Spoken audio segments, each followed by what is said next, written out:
Pagnanakaw sa isang tindahan sa San Simon, Pampanga sa pool sa CCTV. Nagbabalik sa report si CJ Turida. Isa umanong panlilin lang na nauwi sa pagnanakaw ang nangyari sa isang senior citizen sa loob mismo ng kanilang tindahan sa Barangay San Pedro, San Simon, Pampanga. Ayon sa pulisya, nangyari ang insidente pasado alas 5 ng hapon noong April 17. Batay sa CCTV footage na hawak ng San Simon Police, nagbabantay noon ang 89 anyos na ama ng may-ari ng tindahan nang dumating ang isang lalaking sakay ng motorsiklong walang plaka.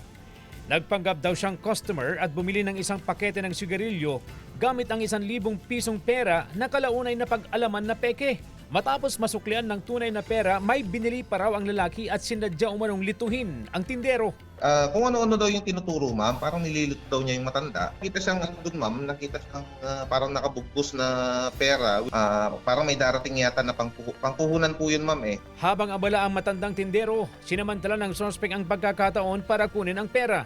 Tinangay nito ang kahon ng sigarilyo na naglalaman ng humigit kumulang 18,000 piso. Matapos makuha ang pera, nagkunwaring aalis para bumili sa ibang tindahan at tuluyan ng tumakas. At saka may mga nakuha na rin po kami bagong informasyon regarding po sa pagkakakilanlan nitong taong ito. Continuous pa rin po ang investigasyon at saka ang follow-up. Patuloy ang investigasyon ng pulisya upang matukoy at maaresto ang suspect. Paalala ng mga otoridad sa publiko maging mapanuri sa mga transaksyon, lalo na sa pagtanggap ng malalaking halaga ng pera upang maiwasan ang ganitong uri ng modus ng mga kawatan. Sinisikap ng GMA Regional TV na makuhanan ng pahayag ang may-ari ng tindahan.